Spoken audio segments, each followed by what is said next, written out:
Welcome back to the Burr Investor Podcast, where our mission is to empower aspiring real estate investors in their journey towards building generational wealth. Today, we're joined with Lois Threlkeld, a buy and hold investor and entrepreneur with the Ladies of Justice League. Lois, thank you very much for joining me today. Thank you, Alex. All right. So, Lois, can you share with our listeners a bit about who you are and what you do? Absolutely. I'm a real estate investor, and over the years, we've done every strategy. It's just been a journey. And there's one strategy that we've used now that we've really settled on, and that's buy and hold investing. We also give people access to attorneys, so that helps a lot with buy and hold investing. And, there's questions that come up even after all these years because the laws change and people change and things happen. So yeah, I actually have two businesses. We provide legal and identity theft services, and we're buy and hold investors. Through the Ladies of Justice League, we educate people, investors, on all the real estate strategies that we have done and know about and actually lived through. So it's time now to give back and share and all that. Awesome. So I want to get into those different, areas and touch on them a little bit more. Before I do that, I understand you were also a teacher before you transitioned into, real estate investing. If you can, touch a little bit on that, because I have a lot of teachers, and as far as my sphere, family, my sister's a teacher, so I'd love to hear a little bit about that. Yeah. Teachers are saints. My goodness. We Absolutely. really should be paying them more. What happened for me was I was a musician, and I was a professional guitar player, and I had a band, a Rude Girl up in San Francisco, and we were signing with CBS Records and all this kind of stuff. And I got in a motorcycle accident, so it was my neck, I landed on my head. Oof. So it was my neck that gave me a lot of trouble, so I wasn't able to play and pursue that profession. And when I started to get better, I got just better enough to write with my left hand. And I thought, what can I do? Well, I can teach. So, because you do a lot of explaining and talking and reading and stuff in teaching. So I pursued that as a career. Then one day, you know what happened? I came home from teaching and I never turn on TV in the daytime, but this is like 3 o'clock in the afternoon. I turned on Oprah Winfrey because the gods were on my side that day. And I saw for the very first time Robert Kiyosaki.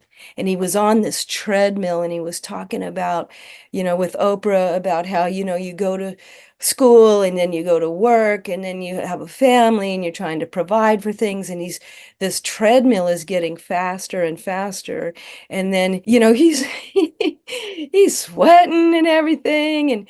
And finally he just had to shut off that treadmill, and he was saying, but I have found a better way. And what he was doing was he was introducing his book to Oprah for the first time, Rich Dad, Poor Dad. And when he talked there, you've read that, right, Alex? Absolutely. I also got a version from my kids, Rich Kid, Poor Kid. Right, rich kid. I did too. I brought that to my students. Yeah. And what I thought was, this is an avenue worth studying. And I didn't even know what I was getting into. So I went out and I bought the book and read it and read it again and read it again. I highly recommend it. It still stands as a great book. So then I got inspired to start interviewing my friends about investing. And I'd be like, Alex, are you investing? And maybe you'd tell me, yeah, I have some stocks in the stock market. Or another friend, might say, well, yeah, I invest. I actually have a little apartment a condo that I rent out. And so I just was at the beginning of things. And when I wanted some more information, I started going to open houses. And all this stuff I'm telling you because I really recommend just starting where you are and moving forward. You have to zoom out and go, well, what's the goal? Hmm. And for me, it was income coming in, extra income. That rich dad poor dad made sense. And then you have to zoom back in and go, well, what can I do right now? And then what's the next step? And what's the next step? And it's kind of like left foot, right foot, left foot, right foot. So you do, learn, do, like try it. And yeah, I learned a lot at open houses. If maybe you were a realtor there at an open house, I'd go, "Oh, so Alex, do you invest in real estate?" And what would you tell me? Well, as far as for me, yeah, yeah, absolutely. I'm an active investor. And you're an active realtor too, right? Correct. That's correct. So at our open house, I would look around and I would say, "Well, so Alex, what do you think this place would rent for? Hmm. Can you give me a number?" 2,500. Nice, nice. So you invest too. How do you invest and where do you invest? I invest in fix and flip and buy and hold properties utilizing the BRRRR strategy. The areas that I invest in are, the San Fernando Valley, the foothills. So those are the main areas I focus on. I also look at out of state. So I look at Houston, Texas, and Pittsburgh. So, as this newbie Hmm. walking into your open house, I would have heard, yes, I invest. And then I would ask, I would put you on my list. Like I would ask for your contact information. And what I was doing was I was building a list of I didn't know what. Just a list of information, a list of contacts, a list of strategies. I mean, I was really at square one. And Hmm. I would be putting in these notions about out of state. Wow, that sounds really, oh no, I could never do that. I'm making judgments as I'm hearing what you do, but I was making a team. And so I would go to different open houses for the purposes of my own education and building contacts to learn more or to possibly use in my strategies. One thing you mentioned that's very, very cool is start from where you are. I see so many people just getting stuck and overthinking things and thinking too far ahead and just Yeah, simply never getting started. Is that something you've experienced, along the way, with interviewing or talking to others? 100%. Like, what are you waiting for? Mm-hmm. I don't know how I got so enamored, but I'm telling you, when it clicks, you can't stop. And for me, I loved teaching. I used to teach guitar lessons in my home when I was in middle school. Like, I love teaching. And what I ended up doing was using my teacher money to invest in real estate. And then I started burning the candle at both ends because as we got a property, I'd have to spend time. As a teacher, you get it was 3 months off or 2 months off in the summer and 2 months off in the winter. For us, it was 4 months. Mm-hmm. So I would take those 2 months and I would buy the property and fix it up and get it ready and rent it out, or buy the property and move into it and cash out refi and go again. Mm-hmm. I have no problem using banks, and because as a teacher, I had good credit. I was a worthy candidate for a loan. So I went to banks and did that until there was a time. And what I did was I said, I need to generate, because you got to build belief. And I started building this belief that I could actually just do real estate. But I didn't want to just jump from teaching and then quit and then go do real estate and Yeah. oh, and cross your fingers. So I ended up doing both at the same time because I had so much time off and all that kind of stuff. But then as the cash flow started coming in and it was actually working, I made a plan to transition over as soon as my teacher income was exceeded by my cash flow from properties. So I would recommend to people, don't just leap off a cliff, make a plan.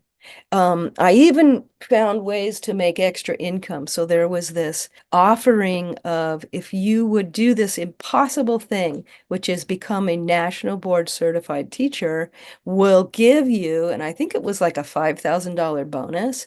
I had no interest at this point to continue teaching, but I wanted that 5,000 because I thought I could put that down on a property.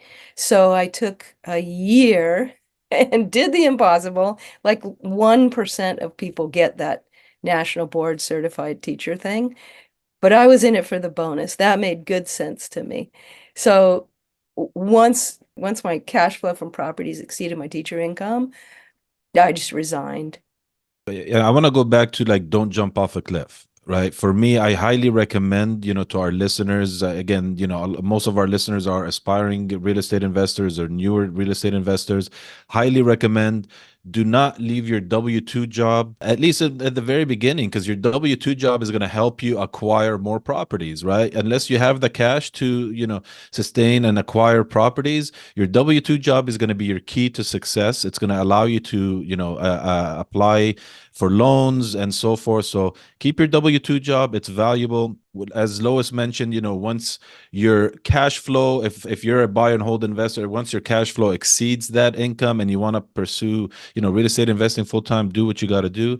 But in the very beginning, just your W-2 job is actually your friend. And if you see it that way, it might help you, get over the burden of having to go to work and having to deal with the people there and so forth.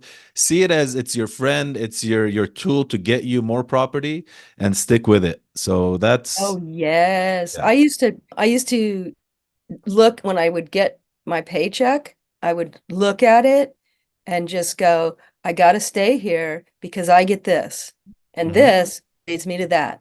Yep. And what I did was I drew a circle around my house, like a 1 mile radius. Yep. And I said, I need to buy where my house is. 1 mile to the north, 1 mile to the east, which takes you to Santa Monica, 1 mile to the west. And I was able to identify, I would recommend for your listeners, um, decide on a place to invest and then a small place and look in that neighborhood. You got to get to know the neighborhood and who is here and what are the benefits to those people. If you want to buy and hold, what would renters need? Well, and I made a list, they like walkable places. They like amenities like grocery stores and, entertainment and coffee shops and like they want to transportation. They want to be able to jump on a bus or easy to get to where they got to work or where they got to go to school. So you just as you take each step, spend enough time thinking it through where you can make it good for you in every way and good for other people. And I want to add to that, like, don't get distracted by all the shiny objects. Like, there's so many different things you can do in real estate. It just, we get lost and we never get started. Don't worry about out of state. Don't worry about, what is this person doing? What's that person doing? Find, start locally. And like you mentioned, that was brilliant. Like, find out what this area, what the demand is. Because from one area to the other, the properties that are in demand are completely different. One area may be condos, one area may be single family homes, one area may be like, student housing or, smaller studios and so forth. So that's an awesome tip. Thank you for that. I want to touch on one thing now. When you purchase your properties, did you look for anything that needed repair? Like, did you do any type of repair to them? We just bought dogs. There you go. Dogs, man. They needed everything. There you go. They get to the point you don't really need to make a list because it needs everything. So, and we became fast friends with Home Depot Yeah. workers. Yeah. Oh my God. And I mean, if you look like you're investing, Like you look like you're fixing up a property. I knew the lumber guys, I knew the carpet guys, because at that time, early on, we were doing carpet. Yep. I get to know the paint people. We picked our colors, two colors. We used two colors. That you like just getting, because once you're repeating, you have to make a system, and you at first just get started. And I love that strategy. I mean, there's so many strategies like live in the property for 2 years and sell it, and you get to keep the boot. House So hacking. yeah, there's house hacking. There's, take advantage. We would take advantage of the tax strategies, stuff like that. Like this is a career. It's not for the faint of heart. Mhm. It's it's for otherwise you'll lose your shirt. Yeah. There But came a also you time. build freedom, right? You build freedom, it takes a lot of hard work, commitment, dedication, being focused, and taking action, right? So, and it's Yeah. freeing at the end if you do it the right way. And try stuff. Like we did a build in Utah. I've never even been to Utah. Like you got to try stuff. Yeah. Um, we invested in Detroit. We had about 12 properties out there. And what I learned was that was a little corrupt. We had trouble getting our Section 8 checks because the government there was keeping them. Like there's all Wow. kinds of ins and outs that you get to learn, and got some battle scars here. But buy and hold is our game. We've had to do a lot of buy the dogs that are just about a tear down, and you know get to work, make best friends with Home Depot people, and get to work. So it sounds like to me, you bought the property, you bought the dog, you rehabbed it, you rented it, you refinanced it, and then you did it again. Repeat. Burr right there.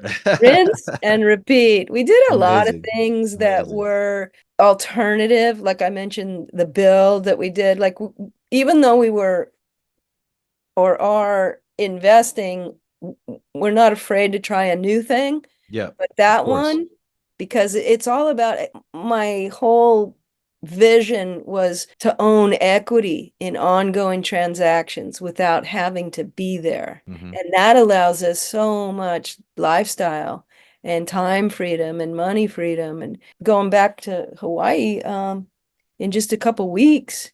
Yeah. Sweet. So, you make the plan, right? You zoom out. Well, what's it going to look like? It's going to look like money coming in whether you work or not. Yeah. What if you get hurt? What if you can't work? What if you must do something that is, you're not, because there are some people who are fixing and flipping, which is a great way to get an infusion of cash, but Yeah.